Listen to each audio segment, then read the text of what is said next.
Good evening. Allow me to greet our distinguished guests, of course, headed by our former President, President Joseph Estrada. Ang tawag ko sa kanya, siya ang aking among tunay. Mula nung siya'y naging Pangulo, ang tawag ko kay Pangulong Erap ay ang aking among tunay. Hanggang ngayon, kahit tayo napalaran na, boss, among tunay. Good to see you po.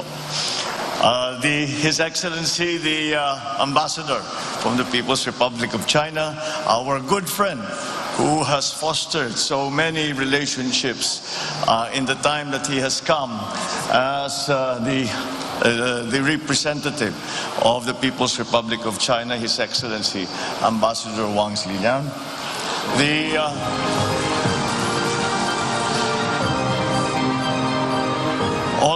All of those of you who have worked hard in the association of the Chinese-Philippine understanding that we have tried to work on since the diplomatic ties were normalized in 1975. I have been lucky enough to have been able to attend many of the commemorations of the Chinese-Philippine Day, as we are doing now. And it is because, well, certainly because, in fact, it is, in my view, a very important relationship that we must continue to evolve as the years go by and as the changes that we have seen around the world are affecting our own status within the region.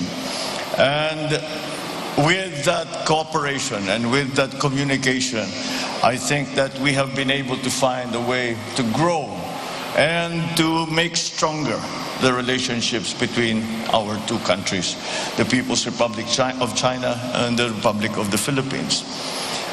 In many ways, the signing of the diplomatic agreement between the People's Republic and the Republic of the Philippines in 1975 was just a formalization or a normalization of an informal relationship that has been shown to go back at least to the Tang Dynasty. And that is how long the relationship between the Philippines and China has been going on, and this is at very many levels.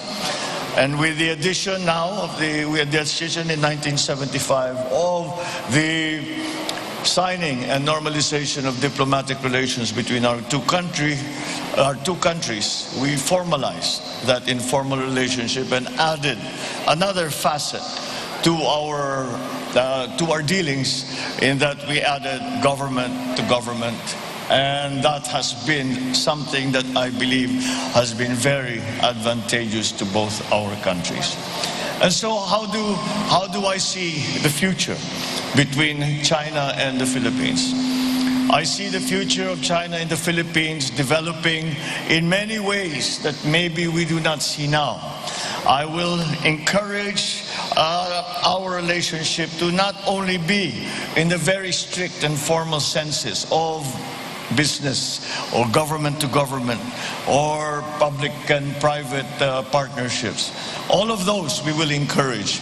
But I learned a term in one of the conferences I was invited to in China, and it is a good term because it is, I believe, presents for us another opportunity to grow closer. And that term that I learned from the Chinese is people to people. And I think that it is another place, another area, another direction that we can explore to strengthen our foundations, to strengthen the foundation of our partnership, our friendship, and so that we move forward together into the future. The difficulties, the differences we may have will be helped in every way as long as we continue trying and continue to communicate and continue to be forthright in the interests of each of our countries. I am of the firm belief that as we try to make our way in the post-pandemic world, then that each country, will not be able to thrive, to survive and to thrive by itself. We have developed such a close global community, both in politics, both in diplomacy, also in business, and so that it is not possible any longer for a single country to make its own way and say that they will succeed. I truly believe that it is the partnerships and alliances that we as a country will make with our friends and allies and partners around the world that will keep the stability of our economic recovery. And I think that, again, the synergy that will come from that cooperation is what I believe will bring us forward to a bright future. And to come to the day when we can say we are beyond the pandemic crisis. We are beyond the economic crisis brought on by the pandemic. We can only do it, certainly in the Philippines, we can only do it with our partners.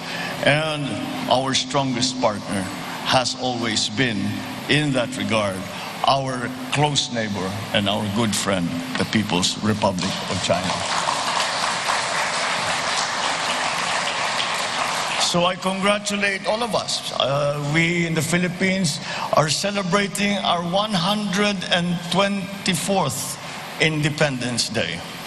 And together with that, we celebrate the 47th commemoration of the signing of diplomatic relations between the People's Republic of China. And it was both a form of independence, both our independence and both our signing with the People's Republic of China. It was our independence as well. Perhaps we will continue what President Duterte has started, what has been described as an independent foreign policy. And this is what we feel is best in the national interest. And I think it is to be advantageous not only to our friends in China, but to all our friends around the world. So with that in mind, I encourage you all to continue to work to these, to strengthen these relationships. I add my congratulations to the awardees. I thank you all for putting in the Hall of Fame my mother, and I think I may be biased. I think it is just right because China cannot find a greater champion than my mother in the Philippines. So thank you very much, and we look forward to continuing fostering this relationship, making it stronger, making it deeper, and to the advantage of our two great countries. Thank you very much, and good evening.